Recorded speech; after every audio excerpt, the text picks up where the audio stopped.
Hello everyone, देखिए अब next chapter start करेंगे हम, चैप्टर 8 ग्रेविटेशन। तो इसमें सबसे पहले जो हमारे पास टॉपिक है वो है न्यूटन्स लॉ ऑफ ग्रेविटेशन। ठीक है, तो इसको करने से पहले हमें पता होना चाहिए ग्रेविटेशन क्या है। देखो ग्रेविटेशन क्या है, it is a force of attraction between any two bodies in the universe. देखो फोर्स ऑफ अट्रैक्शन होती है gravitation between any two bodies in the universe. ठीक, तो किन्हीं भी दो बॉडीज के बीच में फोर्स ऑफ अट्रैक्शन लगती है जो यूनिवर्स में, उसे हम क्या बोलते हैं, ग्रेविटेशन। क्या इतनी बात क्लियर है या नहीं है बताओ। तो याद रहना चाहिए आपको, फोर्स ऑफ अट्रैक्शन को हम क्या बोलते हैं, ग्रेविटेशन, या फिर हम इसको बोलते हैं ग्रेविटेशन फोर्स। क्लियर है इतनी बात। ठीक है, जैसे कि एग्जाम्पल हम दे रहे हैं इसमें कि attraction between the sun and earth. ठीक है, तो सन और अर्थ का हो गया, इसी तरीके से अर्थ और मून का भी हो गया। ठीक है, जैसे आपको पता ही है सन के अराउंड अर्थ रिवॉल्व करती है और अर्थ के अराउंड मून रिवॉल्व करता है, ये सब आपको पता है। ठीक है, अब ये क्यों करते हैं इसकी बात भी हम बाद में करेंगे। ठीक है, अभी के लिए इतना समझो। ठीक, अब बात करते हैं कि ग्रेविटी क्या है। देखो जैसे ग्रेविटेशन था पूरे यूनिवर्स की हम बात कर रहे थे। ठीक है, कि किन्हीं भी दो बॉडीज के बीच में फोर्स ऑफ अट्रैक्शन होगा उसे हम ग्रेविटेशन कहते हैं। ठीक है, ग्रेविटी क्या है कि अर्थ और ऑब्जेक्ट्स हैं, ठीक है, उनके बीच में जो फोर्स लगेगी उसको हम क्या बोलते हैं, ग्रेविटी बोलते हैं। ठीक है, तो ये क्या है, it is a force of attraction between the earth and any object lying मतलब या तो वहां पर है ऑन और नियर इट्स सरफेस। ठीक है, जैसे हम बात करें ये अर्थ है। ठीक है, ये अर्थ है, जैसे अर्थ के ऊपर भी हो गया। ठीक है, यहाँ पर भी इन ऑब्जेक्ट्स में क्या लग रही है, ग्रेविटी लग रही है। क्लियर, मतलब क्या है, अर्थ पे और जो दूसरा हम कोई ऑब्जेक्ट ले रहे हैं, क्योंकि हमने कहा ग्रेविटेशन क्या थी कि नहीं दो बॉडीज के बीच में फोर्स ऑफ अट्रैक्शन लग रही है। अब उन दो बॉडीज में से एक बॉडी तो हो गई अर्थ और बाकी क्या हो गई, दूसरी बॉडी हो गई। ठीक है, तो अर्थ में और उसमें जो फोर्स ऑफ अट्रैक्शन लग रही है उसको हम क्या बोल रहे हैं, ग्रेविटी। तो वो या तो ऑब्जेक्ट जो है अर्थ के पास हो सकते हैं, ठीक है, नियर द सरफेस। जैसे मान लो ये इतना पार्ट मैंने बना दिया जहाँ पर ये ग्रेविटेशन का इसका इफेक्ट रहेगा। ठीक है, तो जैसे मान लो near the surface of earth, मान लो यहाँ पर है कोई ऑब्जेक्ट, यहाँ पर है। ठीक है, तो इसमें और अर्थ में जो लग रही है फोर्स ऑफ अट्रैक्शन उसको हम ग्रेविटी कहेंगे। या फिर जो अर्थ पर ही है इनमें भी क्या लग रही है, ग्रेविटी लग रही है, क्योंकि ये क्या है आपके पास अर्थ है और दूसरा ये ऑब्जेक्ट है, इन पे भी क्या है, फोर्स ऑफ अट्रैक्शन लग रही है जिसको हम ग्रेविटी बोल रहे हैं। ठीक है, तो याद रखना ग्रेविटेशन जो वर्ड है वो कहीं पर भी यूज हो सकता है पूरे यूनिवर्स में, वहाँ अर्थ भी आ गई, सब कुछ आ गया। ठीक है, लेकिन जो ग्रेविटी है वो ग्रेविटी सिर्फ किन में लग रही है, आपके पास अर्थ और दूसरे ऑब्जेक्ट्स में। ठीक है, तो जो वो फोर्स ऑफ अट्रैक्शन है उसको हम क्या बोल रहे हैं, ग्रेविटी बोल रहे हैं। जैसे कि इसमें एग्जांपल दिया है कि हमने कि अ बॉडी थ्रोन अप, जब किसी बॉडी को आप क्या करो, ऊपर थ्रो करो अर्थ से, तो वो नीचे ही आती है। क्यों आती है, क्योंकि वो वहाँ पर क्या हो रही है, आपके पास जो अर्थ की जो ग्रेविटी वाली फोर्स है वो लग रही है।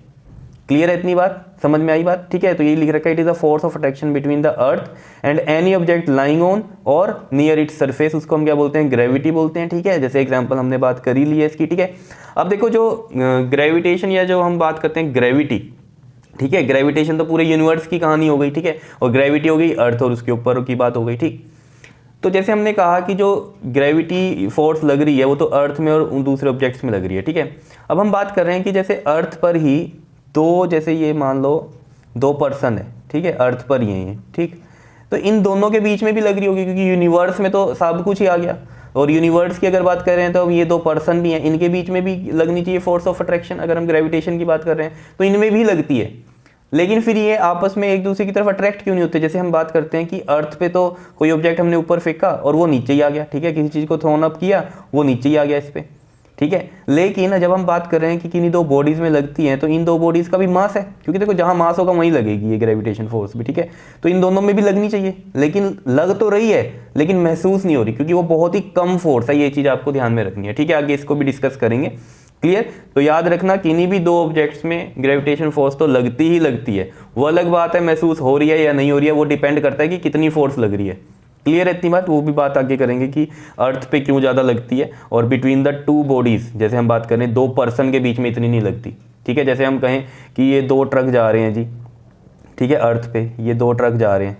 ठीक है, इन दोनों में भी फोर्स ऑफ अट्रैक्शन लगना चाहिए, दोनों का मास है, तो ये आपस में चिपक क्यों नहीं जाते। जैसे अर्थ पे तो क्या हुआ है, सब कुछ चिपका हुआ है, ये दोनों भी आपस में चिपक जाने चाहिए, नहीं चिपकते। क्यों, क्योंकि इनका जो ग्रेविटेशन फोर्स है वो इतना भी नहीं है कि ये दोनों क्या कर सकें, अपनी जगह से हिल सकें। ठीक है, क्यों, क्योंकि आप अर्थ पे हो। इसका भी रीज़न समझो।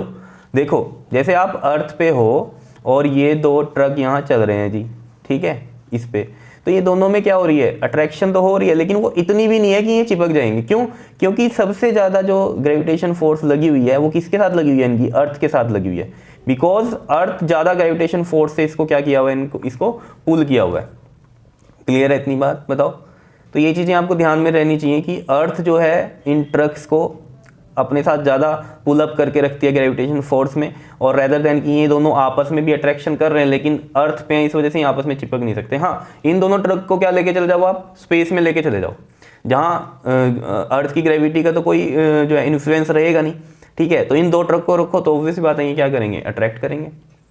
क्लियर है इतनी बात या नहीं? जैसे हम बात करें कि अर्थ पे दो बॉल्स हैं, ठीक है, अर्थ पे हैं दो बॉल्स, तो हम कह रहे हैं कि इनमें भी अट्रैक्शन तो होती है, ठीक है, लेकिन इतनी भी नहीं है कि ये एक दूसरे से चिपक जाए। लेकिन अगर आप यही काम स्पेस में करो, स्पेस में क्या होगा, कोई ग्रेविटी का इन्फ्लुएंस नहीं है अर्थ का, ठीक है, तो वहाँ पर भी ग्रेविटेशन लॉ तो एप्लीकेबल है ही है, तो वहाँ पर क्या होगा, ये दोनों आपस में बॉल्स क्या करेंगी, चिपक जाएंगी। क्या इतनी बात समझ रहे हो? रेदर देन कि स्पेस में भी वहाँ कुछ और नहीं होना चाहिए, सिर्फ ये दो बॉल्स होनी चाहिए, तो ये आपस में क्या करेंगी, अट्रैक्ट कर जाएंगी, क्योंकि कोई और भी हुआ अगर तो फिर वो वहाँ पर उसके साथ भी अट्रैक्शन करेंगी। समझ रहे हो ना इतनी बात? तो ये चीज़ आपको ध्यान में रखनी चाहिए कि अर्थ पे क्यों नहीं करती हैं छोटी छोटी चीज़ें, जैसे हम कहें चेयर्स रखी हैं दो अर्थ पे, वो भी अट्रैक्ट नहीं हो रही, जबकि हम कह रहे हैं कि ग्रेविटी तो लग रही है वहाँ पर, ठीक है। देखो ग्रेविटी कैसे कह रहे हैं हम, जैसे मान लो ये दो चेयर्स हैं, ठीक है, ये दो चेयर्स हैं यहाँ पर, ठीक है। अब ग्रेविटी की वजह से ये इसके साथ अट्रैक्शन में है, अर्थ के साथ, ठीक है। अब ये इतनी ज़्यादा अट्रैक्शन है कि ये आपस में जो अट्रैक्शन हो रही है ना इनकी, वो इतनी ज़्यादा नहीं है कि ये आपस में क्या कर सकें, अट्रैक्ट हो सकें। समझ रहे हो इतनी बात? अगर ऐसे होने लग जाता है फिर तो क्या होता है, इंसान चल रहे हैं वो भी चिपक जाते हैं आपस में। तो ऐसा नहीं होता, क्योंकि आप फिर ज़्यादा इन्फ्लुएंस किसका है, ग्रेविटी का है, क्योंकि आप अर्थ पे हो। यही चीज़ आप स्पेस में 2% चल जाएँ वो चिपक जाएंगे बिल्कुल, ठीक है, क्योंकि उनका मास क्या होगा, अट्रैक्ट करेगा, और वहाँ ग्रेविटी है नहीं अर्थ वाली, जिसकी वजह से वो क्या करें, अर्थ पे रहें, क्योंकि अर्थ से तो बहुत ऊपर चले गए वो। बात समझ में आ रही है या नहीं? ठीक है, चलो धीरे धीरे क्लियर करेंगे हम सारी चीज़ों को। बात करते हैं जो हमारी कहानी है क्या, कि न्यूटन्स लॉ ऑफ ग्रेविटेशन क्या होता है। देखो न्यूटन ने लॉ दिया ग्रेविटेशन का, क्या कहा उसने, कह रहा है according to this law the force of attraction, force of attraction क्या है, ये gravitation force, the force of attraction is directly proportional to the product of their masses. देखो कैसे, जैसे मान लो ये आपके पास एक ऑब्जेक्ट है और एक ये है, ठीक है, इसका मास है m1 और इसका मास है कितना, m2, और इनकी जो दूरी है ये कितनी है, r दूरी है आपस में, ठीक है। अब ये object according to the law, जो ये ऑब्जेक्ट है इसको अपनी तरफ अट्रैक्ट करेगा और ये वाला ऑब्जेक्ट इसको अपनी तरफ अट्रैक्ट करेगा, ठीक है। ये जो फोर्सेस होती हैं सेम होती हैं, मान लो जितनी फोर्स इसने इसको लगाई उतनी फोर्स ये इसको अट्रैक्शन में लगाएगा। क्या इतनी बात क्लियर है? ऐसा कुछ नहीं होता इसमें कि मान लो ये बड़ा मास है ये छोटा मास है तो एक कम फोर्स लगाएगा अट्रैक्शन की, एक ज़्यादा लगाएगा, नहीं। म्यूचुअल फोर्स होती है ये, कंबाइंड फोर्स किस तरीके से हम कहेंगे, अगर 10 न्यूटन की फोर्स है तो 10 न्यूटन की ही फोर्स ये इसको अट्रैक्शन में लगा रहा है और 10 न्यूटन की ही ये लगा रहा है। बात समझ रहे हो? 10 न्यूटन से ये अट्रैक्ट कर रहा है इसको, ठीक है, और 10 न्यूटन से ही ये इसको अट्रैक्ट कर रहा है। समझ, चाहे मास ज़्यादा है या बड़ा है कोई दिक्कत नहीं है उसमें, ठीक है। तो ये क्या कहता है कि जो फोर्स जो अट्रैक्शन है वो डायरेक्टली प्रोपोर्शनल है किसके, product of their masses, product of their masses यानी कि m1 एंड m2। क्लियर है? प्रोडक्ट के, इसको फर्स्ट इक्वेशन मानो।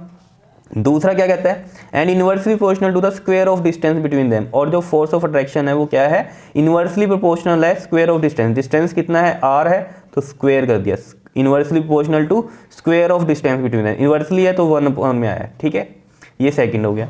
अब फ्रॉम 1 and 2 कर दो यहाँ पर, देखो फ्रॉम 1 and 2, देखो जो फोर्स है वो क्या हो जाएगी, कंबाइन करो जरा, m1 m2 अपॉन में r स्क्वायर, यही हुआ, डायरेक्टली हो गया और इन्वर्सली हो गया डिस्टेंस के, डायरेक्टली मासेस के प्रोडक्ट के और इन्वर्सली स्क्वायर ऑफ डिस्टेंस के। क्लियर है? अब यहाँ से हम जब ये डायरेक्टली पोर्शन का साइन हटाएंगे तो एक कांस्टेंट आता है, वो यहाँ पर क्या है, g है, जिसको हम बोलते हैं यूनिवर्सल ग्रेविटेशनल कांस्टेंट। तो g आ गया डायरेक्टली पोर्शन का साइन हटा के, तो m1 m2 अपॉन में r स्क्वायर। तो ये है अकॉर्डिंग टू द न्यूटन की जो फोर्स ऑफ अट्रैक्शन है, या फिर हम इसको क्या बोलते हैं, ग्रेविटेशन फोर्स है, वो इसके इक्वल आती है, ठीक है। ये यहाँ पर ये थोड़ी सी कहानी लिख लेते हैं हम कि ये g क्या है यहाँ पर, where g is constant and which has same value everywhere, ठीक है, सेम वैल्यू रहती है एवरीवेयर। इसी वजह से इसको क्या बोलते हैं हम, इसको यूनिवर्सल ग्रेविटेशनल कांस्टेंट, ठीक है। तो हाँ लिख देते हैं हम, and is known as universal gravitational दिखाई दे रहा है ये देखो, यूनिवर्सल ग्रेविटेशनल कांस्टेंट, ठीक है। क्यों है, क्योंकि इसकी वैल्यू कहीं भी चेंज होती पूरी यूनिवर्स में, चाहे ऑब्जेक्ट्स कैसे भी हों, ठीक है, बड़े हैं छोटे हैं कहीं भी हैं वो, लेकिन ये वैल्यू जो है इसकी जी की कभी भी चेंज नहीं होती, सेम रहती है। इसीलिए इसको क्या बोला हमने, यूनिवर्सल ग्रेविटेशन कांस्टेंट। कई चीज़ें होती है ना कांस्टेंट तो है बट चेंज कर जाती थी, मतलब स्पेस में अलग हो जाएंगी, अर्थ पे अलग हो जाएंगी, ठीक है, इस तरीके से, या वाटर में अलग हो जाएंगी। ये क्या रहती है, सेम रहती है। तो इसलिए इसको यूनिवर्सल जो है ग्रेविटेशनल कांस्टेंट बोला इसको, जी को। क्या इतनी बात क्लियर है या नहीं है, बताओ, समझ में आई कहानी? ठीक है, अब इस जी की बात करते हैं कि इस अगर हम यहाँ से जी की वैल्यू निकाल लें इसकी, ठीक है, तो जी की वैल्यू देखो क्या होएगी, देखो एफ और ये आर स्क्वेयर इधर मल्टीप्लाई हो जाएगा और जी यहीं रहने दिया हमने, m1 m2 इसके नीचे चला जाएगा, ठीक है, ये जी की वैल्यू आएगी। क्लियर? अब इस जी को हम डिफाइन कर सकते हैं, कैसे डिफाइन, ये तो समझ गया ना, जी यहाँ रहने दिया, आर स्क्वेयर इधर चला गया, m1 m2 नीचे आ गया, जी की ये वैल्यू आ रही है यहाँ से, ठीक है। अब अगर इस ग्रेविटेशन कांस्टेंट की हम बात करें तो इसमें हम अगर इसको डिफाइन करना चाहते हैं तो हम कैसे करेंगे, देखो जैसे हमने कहा कि हमारे पास जो जी है वो क्या आया है, एफ इंटू में आर स्क्वेयर अपॉन में m1 m2 आया, ठीक है। अगर हम यहाँ पर क्या करें, if m1 equal to m2 is equal to में क्या करते हैं 1 kg ले लें, और जो r है वो भी हम क्या ले लें 1 मीटर ले लें, ठीक है। तो क्या होगा देन, तो g इज इक्वल टू में क्या हो जाएगा, f के इक्वल आ जाएगा, देखो ये 1 का स्क्वायर हो गया और ये भी नीचे क्या हो गया 1 इंटू 1 1, ठीक है। तो 1 का स्क्वायर 1 और यहाँ पर ये क्या आ गया, यानी कि g इज इक्वल टू में f आ गया। क्या इतनी बात क्लियर है या नहीं है, बताओ। तो यानी कि इस g को हम डिफाइन कैसे कर सकते हैं कि ये g जो है हमारा ग्रेविटेशन कांस्टेंट, ये किसके इक्वल आ गया, ग्रेविटेशन फोर्स के इक्वल आ गया, यानी कि फोर्स ऑफ अट्रैक्शन के इक्वल आ गया। तब जब इनका डिस्टेंस कितना होगा 1 मीटर का होगा, और जो ये दो ऑब्जेक्ट हमने लिए हैं m1 और m2 ये कितने कितने केजी के हैं, 1 kg का है, ये भी 1 kg का है, और इनका जो डिस्टेंस है वो कितना है 1 मीटर का है, ठीक है। तो यही चीज़ यहाँ डिफाइन की हुई है हमने कि it may be defined as the force of attraction between the two bodies each of unit mass, each of unit mass, unit मतलब 1 है मास, ठीक है, and separated by a distance of unity, और जो सेपरेट भी किया हुआ है इनको यूनिटी डिस्टेंस से किया हुआ है, यानी कि 1 से किया हुआ है। तो उसमें क्या कह रहा है ये कि ये जो जी है किसके इक्वल हो गया, as the force of attraction, किसके इक्वल आया, फोर्स ऑफ अट्रैक्शन, यानी कि ग्रेविटेशन फोर्स के इक्वल आया, ठीक है। ये चीज़ ध्यान में रखना जब भी हम बात कर रहे हैं इस एफ की, तो ये है ग्रेविटेशन फोर्स, और जब जी की बात करते हैं ये है ग्रेविटेशन कांस्टेंट है। क्लियर है इतनी बात, बताओ, ठीक है। अब देखो यहीं से हम करते हैं थोड़ी सी कहानी, डायमेंशंस निकालते हैं इसकी। देखो डायमेंशंस बहुत ईजी हैं, देखो जी आपको पता चल गया था क्या है, एफ आर स्क्वेयर अपॉन में m1 and m2। We know the dimensions of force क्या होते हैं, mLT-2 यही होती है। क्यों? Because force is equal to mass into में एक्सेलरेशन, एंड m के m हो गए, एंड a के आपको पता है LT-2 होते हैं, ठीक है। ये सब आपको सिखाया हुआ है, तो ये आ गया। और r मतलब क्या हो गया, डिस्टेंस, यानी कि l होगा, l का स्क्वायर होगा, और मासीज हैं दो, तो यहाँ पर कितना आ जाएगा m2 आ जाएगा। क्लियर है इतनी बात। अब देखो ये 2 है और ये ऊपर क्या है 1 है, तो 1 - 2 -1, तो m कितना आ जाएगा -1। l देखो कितना हो जाएगा, यहाँ से ये 1 है और ये 2 हो गया, कितना आ गया 3 आ गया, और ये t कितना है हमारे पास -2 है, ठीक है। तो ये आ गए डायमेंशंस किसके, g के, हमारे पास बहुत ही इजी हैं। अगर आपने किया हुआ है पहले डायमेंशंस वाला चैप्टर तो आपको इजी लग रहा होगा ये सब कुछ, ठीक है, समझ में आ रही है बात। तो ये आपको समझ में आया डायमेंशंस ऑफ g क्या है हमारे पास, ठीक। बात कर लेते हैं यूनिट के, तो यूनिट भी इजी है। अगर आपका ये g आपको पता है कि कैसे आया, because f is equal to क्या था, g m1 m2 अपॉन में r square according to the Newton's law of gravitation, ये था। तो वहीं से ये g आया है हमारे पास। क्लियर है इतनी बात या नहीं, बताओ, दिखाई दे रहा है, ठीक है। तो ये चीज़ अगर आपको पता है g कैसे निकला है यहाँ पर, तो आप इसके यूनिट भी निकाल सकते हो। देखो कैसे, g की वैल्यू आपको पता है क्या है, एफ आर स्क्वायर अपॉन में m1 m2। अगर हम यहाँ पर SI यूनिट्स की बात करते हैं, SI यूनिट ऑफ g, तो देखो f के क्या होते हैं, न्यूटन होते हैं SI में, ठीक है। r मतलब क्या है, डिस्टेंस है, तो ये यानी कि क्या हो जाएगा मीटर स्क्वायर हो जाएगा, ठीक है। नीचे क्या है, मास है 2, ठीक है ना, m1 m2 यानी कि मासिव है, तो यानी कि kg का स्क्वायर आएगा। देखो अगर हम यहाँ पर करें इसमें, न्यूटन मीटर स्क्वायर हो गया, ठीक है, नीचे यहाँ पर kg होगा, ये भी kg हो जाएगा, ठीक है। तो अब इसको देखें हम, तो ये बनेगा न्यूटन मीटर स्क्वायर अपॉन में kg का स्क्वायर। तो इसको लिखने का तरीका क्या हो जाएगा, newton metre square kg inverse square, तो ये 2 ऊपर जाके -2 हो जाएगा, इनवर्स का स्क्वायर, ठीक है। तो ये होगा इसके SI यूनिट। ऐसे ही इसके हम अगर बात करें CGS यूनिट की, तो CGS यूनिट कैसे बनेंगे इसके, बहुत ही इजी होंगे। न्यूटन के क्या होते हैं हमें पता है, डाइन होते हैं, ठीक है जी, यहीं से देख लो। मीटर के सेंटीमीटर स्क्वायर हो गया, ठीक है, और किलोग्राम का क्या हो गया, ग्राम, तो ग्राम का इनवर्स स्क्वायर। तो इस तरीके से हम यहाँ पर ये निकाल सकते हैं। क्या इतनी बात क्लियर है या नहीं है, ठीक है। तो डाइन जब आप लिखते हो ना इसमें, तो ये ई हटा देना, बिकॉज नॉर्मली आप डाइन लिखते हो इस तरीके से, लेकिन जैसे किलोग्राम को हमने केजी में लिखा या न्यूटन को एन से लिखा, तो डाइन भी पूरा नहीं लिखते, तो सिर्फ हम इस तरीके से लिख देते हैं डाइन। ऐसे भी लिख सकते हो आप, ठीक है, यहाँ पर कोई दिक्कत नहीं है। क्लियर? तो मैं अगर इसको लिखूँ ऐसे, डाइन सेंटीमीटर स्क्वायर ग्राम इनवर्स स्क्वायर, इस तरीके से आप लिख सकते हो, ठीक है। वैल्यू ऑफ जी की बात करते हैं। देखो इसकी वैल्यू क्या होती है, देखो इसकी वैल्यू होती है 6.67 इंटू 10 की पावर माइनस 11, और एसआई में लिख रहे हो तो newton metre square KG inverse square, ठीक है। और अगर आप सीजीएस में लिख रहे हो तो 6.67 इंटू 10 की पावर माइनस 11, और यहाँ पर ये वाले यूनिट लिख दो इसके, dyne centimetre square and gram inverse square, ठीक है। इस तरीके से लिख सकते हो। याद करने का तरीका देखो, आपके पास, आपको पता है इविल नंबर होता है एक, इविल नंबर, ठीक है, वो क्या होता है 666 होता है, ठीक है। नहीं पता तो याद रख लेना, ठीक है। तो वहां से आप ये 6.67 लिख सकते हो याद रखने के लिए, ठीक है। इंटू में 10 की पावर माइनस 11, अब ये माइनस 11, तो ये वैल्यू जी की बहुत छोटी होती है, छोटी के लिए माइनस 11 लगा, बिकॉज माइनस 11 का आपको मतलब पता ही है, 6.67 इंटू 10 की पावर माइनस 11 है, तो अपॉन में 10 की पावर 11 है, तो ये तो बहुत ही छोटा नंबर बन जाता है। अगर आप देखो ना इसको, अगर ये 11 है तो 11 का मतलब क्या है, यहाँ पर 1 के आगे कितनी जीरोज हैं, 11 जीरोज हैं, ठीक है। तो यानी कि ये पॉइंट 11 शिफ्ट होगा, तो 11 शिफ्ट कैसे होगा, 6 और ये 7 है, ठीक है। एक इधर शिफ्ट हुआ, 1 2 3 4 5 6 7 8 9 10 11, ठीक है। यहाँ पॉइंट लगे, देखो कितनी छोटी वैल्यू है, ठीक है, इसलिए माइनस लग रहा है यहाँ पर, छोटी वैल्यू है, ठीक है, समझ में आना चाहिए, माइनस का मतलब ये है, ठीक है, छोटी वैल्यू। 11 आप कैसे याद कर सकते हो इसका नंबर, आप देखो ग्रेविटेशन लिखो, आप ग्रेविटेशन देखो, ग्रेविटेशन स्पेलिंग भी आनी चाहिए सही से, ठीक है।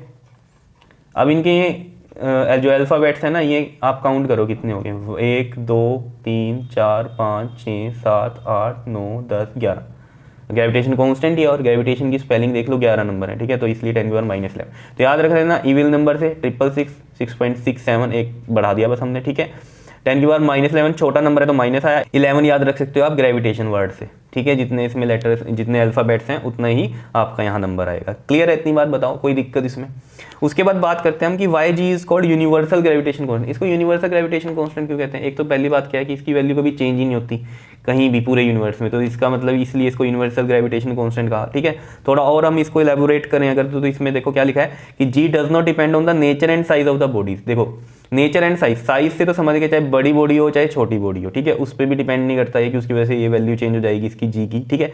दूसरा नेचर, नेचर कैसा, जैसे मान लीजिए 2 पर्सन है, ठीक है, इनमें लग रही है जो हमारी ग्रेविटेशन फोर्स है, तो उसमें जो ग्रेविटेशन कांस्टेंट की वैल्यू लेंगे हम वो, या फिर 2 प्लैनेट्स में लग रही है, 2 प्लैनेट हो गए मान लीजिए इस तरीके से, मान लो ये अर्थ हो गई, ठीक है, और ये वाला हमारा मान लीजिए ये जुपिटर हो गया, ठीक है, इस तरीके से मान लो। क्लियर? तो इनके बीच में जो लग रहा है, तो यानी कि चाहे प्लैनेट्स हैं चाहे 2 पर्सन हैं, जिसमें भी आप ग्रेविटेशन फोर्स निकालोगे तो जब आप जी की वैल्यू लोगे वो सेम ही रहती है, तो यानी कि नेचर पे भी कोई फर्क नहीं पड़ता। Clear? And G does not depend on the nature of medium between the 2 bodies. मतलब क्या कह रहा है ये कि अगर 2 पर्सन यहाँ अर्थ पे हैं, इनके बीच में अगर हम फोर्स ऑफ अट्रैक्शन निकालते हैं यानी कि ग्रेविटेशन फोर्स निकालते हैं, तब जी की वैल्यू जो लेंगे हम, या जब हम इनको क्या करें कि ये क्या है, वाटर में है, ठीक है, वाटर में है, एक तरह से समझे से अर्थ पे है तो एयर है ना, ठीक है, एयर एक मीडियम हो गया, वहाँ जी की वैल्यू क्या है। और जब एक वाटर है, वाटर में 2 पर्सन है, इनके बीच में फोर्स ऑफ अट्रैक्शन जब हम निकाल रहे हैं तब जी की वैल्यू क्या है, तो जी की वैल्यू सेम ही है, तो यानी कि ये किसी मीडियम पे भी डिपेंड नहीं करता। क्लियर है? नेचर ऑफ मीडियम चाहे एयर हो, वाटर हो या वैक्यूम हो, वहाँ भी जी की जो है हमारा चेंज नहीं होता, इसलिए ये क्या है, ग्रेविटेशनल कांस्टेंट क्या है, यूनिवर्सल ग्रेविटेशन कांस्टेंट है। क्लियर है? इतनी बात समझ में आ गई होगी, ठीक है। तो ये चीज़ समझ में आई। चलो अभी नेक्स्ट पेज पे चलते हैं। देखो अब बात करते हैं हम properties of gravitational force. Gravitational force मतलब जो एफ की बात हो रही है, जिसका फॉर्मूला क्या था, जी m1 m2 अपॉन में r²। तो मैं इस एफ की बात कर रहा हूँ यहाँ पर, ठीक है। देखो ये तो एक क्या है, सेंट्रल फोर्स है, it is a central force that is it attracts the centre of the body. यानी कि मतलब क्या कह रहा है, जैसे ये 2 बॉडीज हैं, ठीक है, ये 2 बॉडीज हैं, ठीक, इनका सेंटर ये है, ठीक है, तो यहाँ पर इन पे सेंटर्स पे ये फोर्स लगती है। क्लियर है इतनी बात? इधर से एफ लग रही है फोर्स और इधर से भी ये फोर्स एफ लग रही है, तो मतलब सेंटर पे लग रही है फोर्स, ऐसा नहीं है कि यहाँ से लग रही है, इसके सेंटर से लग रही है फोर्स। क्लियर है इतनी बात या नहीं? ठीक है, समझ पा रहे हो बात? जैसे ये पेन है, ठीक है, तो इसके सेंटर से लगेगी ऐसे, समझ रहे हो, सेंटर पे, ना कि किसी और पार्ट पे इसके, ये मतलब हुआ, ठीक। And it is a conservative force and it does not depend on the path. देखो कंजर्वेटिव फोर्स है तो मतलब यही है कि डिपेंड नहीं करती पाथ पे। इसका मतलब क्या है, जैसे ये एक ऑब्जेक्ट पड़ा है, ये एक ऑब्जेक्ट पड़ा है, ठीक है। मान लो ये क्या कह रहा है इसमें कि इस पे जाने का रास्ता ऐसे है, इधर से गए फिर इधर फिर इधर फिर इधर फिर इधर, तो ये डिस्टेंस लेंगे या हम ये डायरेक्ट वाला डिस्टेंस लेंगे। अगर हमारी फोर्स हमें पता है ना G m1m2/r² है, तो ये वाला r लेंगे इधर से या डायरेक्ट वाला लेंगे। तो कंजर्वेटिव फोर्स है तो इनकी पाथ पे डिपेंड नहीं करती, शॉर्टेस्ट पाथ पे करती है। क्लियर है इतनी बात, ठीक। It is a mutual force of attraction. Mutual force of attraction कैसे कह रहे हैं, जैसे ये दो बॉडीज ही थी, ठीक है। जैसे मान लो यहाँ मास कुछ भी है, इसका मान लो m1 है, इसका m2 है, लेकिन इन पे जो फोर्स है वो बराबर लगे, क्योंकि फॉर्मूला क्या है हमारा m1m2/r²। तो यहाँ से जो फोर्स आई, मान लो ये 10 न्यूटन की फोर्स आई, मान लो कि 10 न्यूटन की फोर्स आई, ठीक है। तो अब चाहे यहाँ पर मास अलग है, यहाँ अलग है, ये वाला जो है इसको अट्रैक्ट कर रहा है 10 न्यूटन से, ठीक है, और ये वाला इसको अट्रैक्ट कर रहा है 10 न्यूटन से। बात समझ में आ रही है, म्यूचुअल फोर्स है, ठीक है, क्लियर हो गई। उसके बाद कह रहा है it is independent of medium. Independent of medium भी है, जैसे कि मैंने जी के बारे में आपको बताया था, इंडिपेंडेंट है मीडियम के, वैसे ये भी है, ठीक है। यानी कि ये जो फोर्स है, जैसे मान लो जो एयर में लग रही है, ठीक है, दो बॉडीज़ की जो एयर में लग रही है, वही फोर्स किस में लगेगी, किस में निकलेगी, जल्दी से बताओ, वाटर में लगेगी। वो अलग बात है कि यहाँ पर ये 10 न्यूटन से ऐसे अट्रैक्ट कर रहे हैं, वहाँ भी वाटर में भी 10 न्यूटन से करेंगे। वो अलग बात है कि उसमें और फोर्सेस भी आ गई, ठीक है, जो रेजिस्टेंस प्रोवाइड कर रही हैं, वो एक अलग कहानी है। लेकिन जो ग्रेविटेशन फोर्स है वो तो सेम ही रहेगी। वो अलग बात है कि नेट फोर्स कितनी रह रही है, वो एक अलग चीज़ है, क्योंकि और भी फोर्सेज इन्वॉल्व हो जाएंगी वहाँ पर, ठीक है। फिफ्थ बात करते हैं, it does not depend on the presence और एब्सेंस ऑफ द थर्ड मास। देखो ये बड़ा इंपॉर्टेंट पॉइंट है, देखो यहाँ पर समझो इस चीज़ को।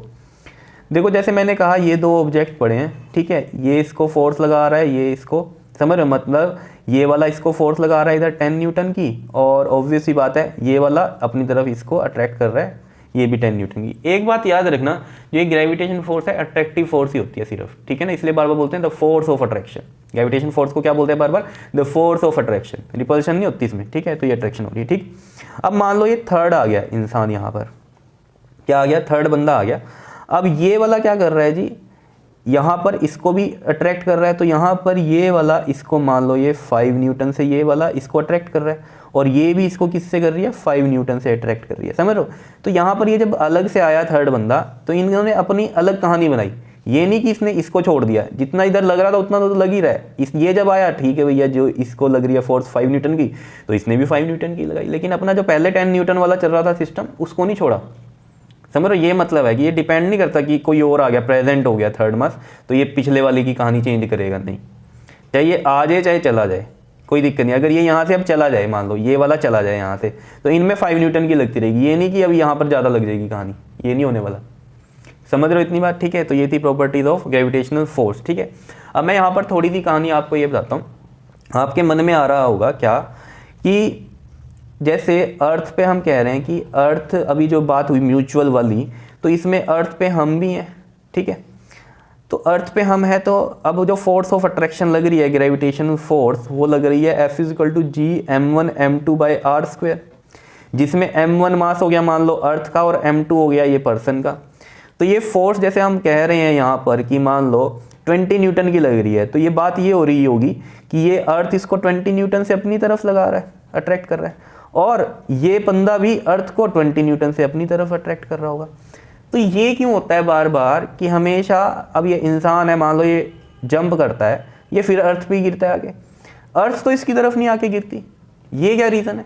तो ये कहानी समझो बहुत तरीके से, यहाँ सारा कंसेप्ट आ जाता है मास का। देखो आपको इतनी बात पता है, ये जो फोर्स ऑफ अट्रैक्शन जो लग रही है इस तरफ नीचे की तरफ, यही अगर हम बात करते थे, क्या करते थे कि ये वेट लगता है, ठीक है ना। जैसे हम बात कर रहे हैं, कोई भी बॉडी नीचे जब लाई करती है, तो जो फोर्स होता है वो क्या है, वेट होता है उसका, और यहाँ फोर्स कौन सी लगती थी, वो mg लगती थी। यानी कि मास इंटू में एक्सेलरेशन g हम क्यों ले लेते थे, कि एक्सेलरेशन ड्यू टू ग्रेविटी वाली जो होती थी वो g लेते थे हम, ठीक है। अभी बात सिर्फ इतनी करना कि एक मैं एक्सेलरेशन मार रहा हूँ अर्थ का, ठीक है, और एक मार रहा हूँ मास ऑफ अर्थ, एक मार रहा हूँ मास ऑफ पर्सन, और एक मार रहा हूँ एक्सेलरेशन ऑफ द पर्सन, ठीक है।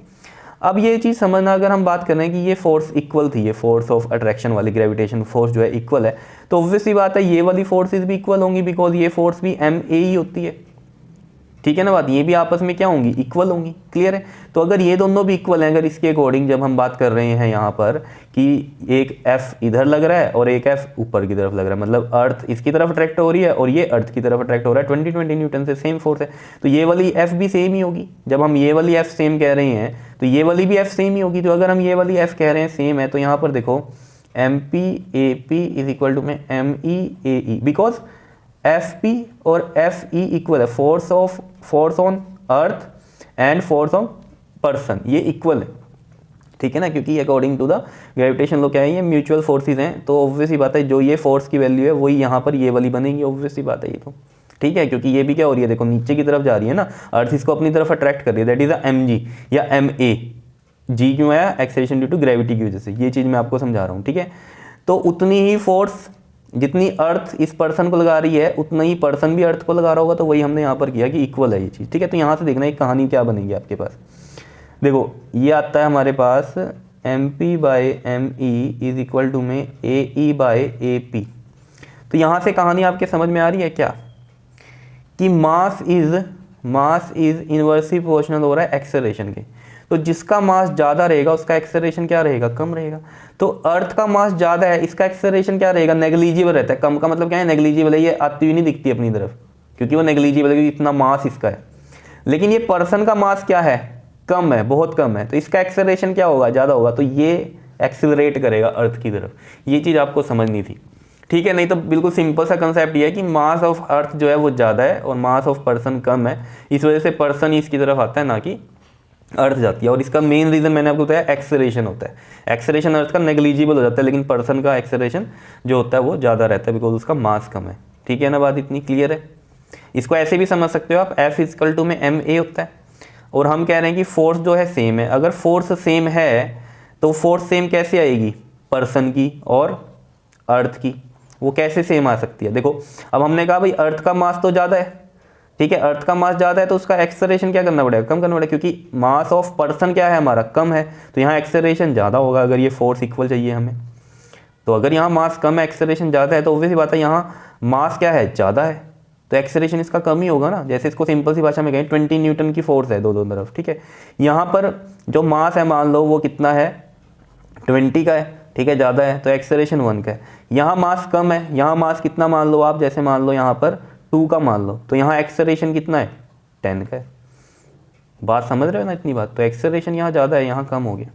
और ये तो मैंने एक एग्जांपल लिया 1 का, यहाँ तो नेग्लिजिबल ही होता है ये अर्थ के केस में। तो क्लियर है, इतनी बातें समझ में आ रही हैं। ठीक है, अब दूसरी और कहानी क्लियर करते हैं कि अर्थ है, ठीक है, ये क्या है, अर्थ है, और इसके रिवॉल्व अराउंड कौन करता है, मून।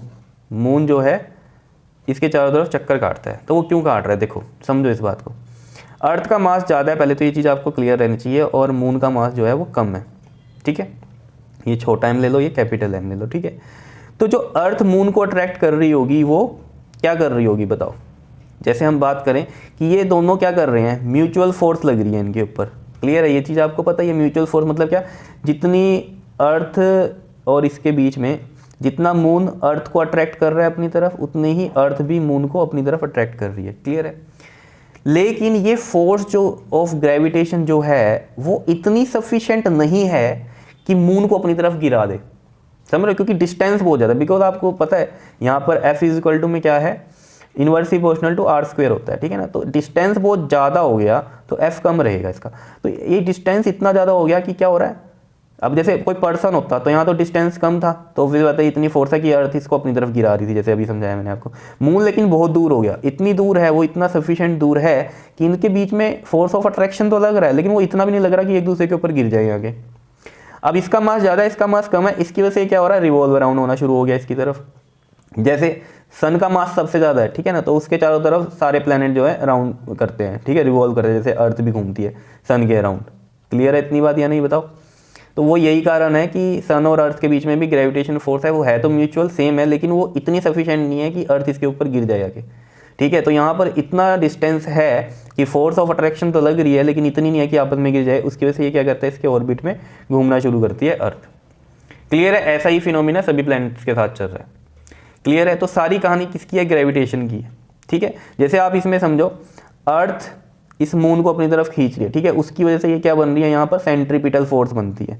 कौन सी बनती है, सेंट्रीपिटल, ठीक है, क्योंकि ग्रेविटेशनल पुल है अर्थ का मून पे, तो ग्रेविटेशन की वजह से यहाँ सेंट्रीपिटल फोर्स लग रही है, ठीक है।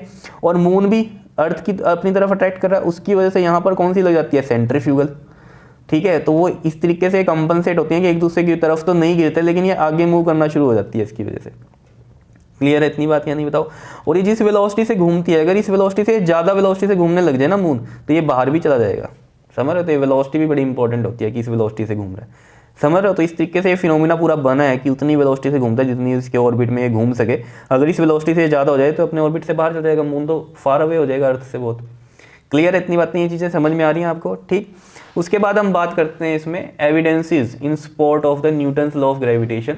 क्या एविडेंसेस हैं जो उसकी सपोर्ट करते हैं न्यूटन लॉ ऑफ ग्रेविटेशन को। देखो सबसे पहले तो क्या है, rotation of earth around the sun, जो अभी मैंने आपको बताया, और that the moon around the earth, और जो मून घूम रहा है अर्थ के अराउंड, ये सब बातें हो गई, ठीक है।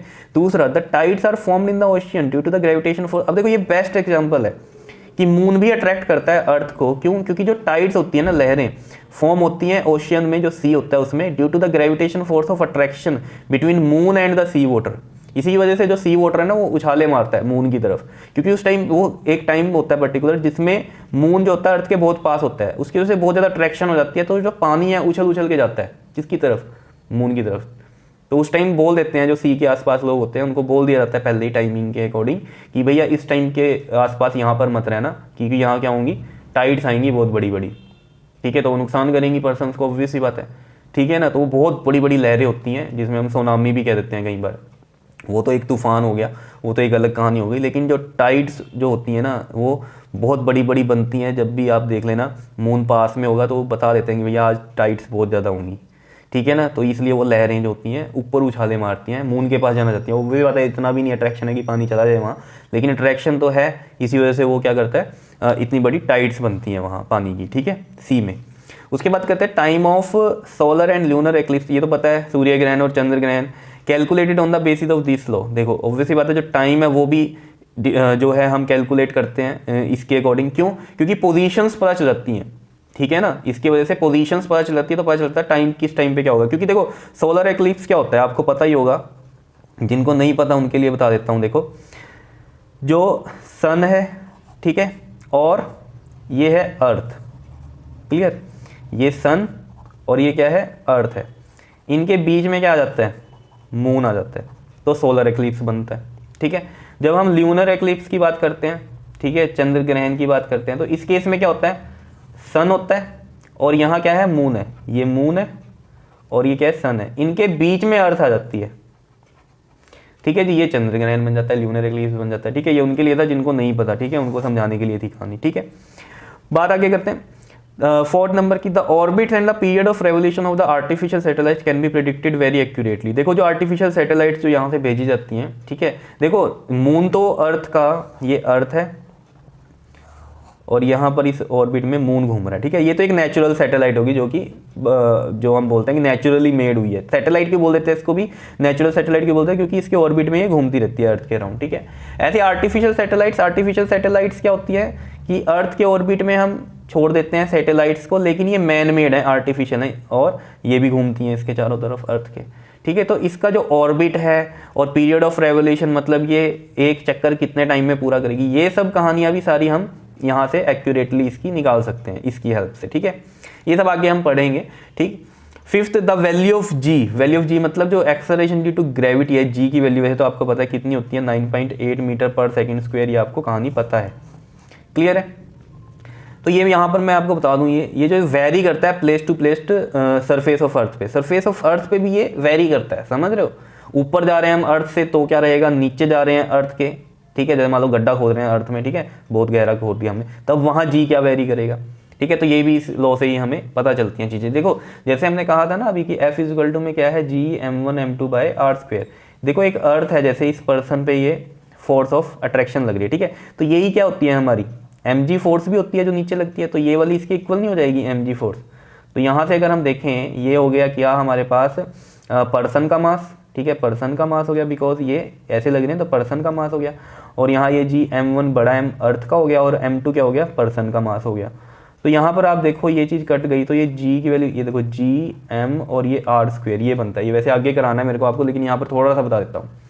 तो इसमें इनकी वैल्यूज़ आप रखोगे ना, जी ग्रेविटेशन कांस्टेंट की, मास ऑफ अर्थ रखोगे, ठीक है, और जो डिस्टेंस है ये आर स्क्वेयर, ये एक तरह से रेडियस ऑफ अर्थ हो जाती है ये, ठीक है। ये सब वैल्यूज़ रखोगे ना तो जी की वैल्यू 9.8 आती है।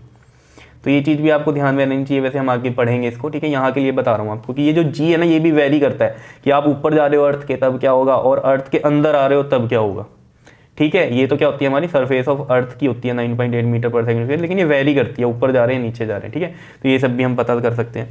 क्लियर है, इतनी बात बताओ, समझ में आई, ठीक है। अब इसके हम कुछ न्यूमेरिकल्स करेंगे, ठीक है, उससे थोड़ी सी आपको और क्लियर हो जाएंगी कहानी। क्लियर है, ओके जी, थैंक यू।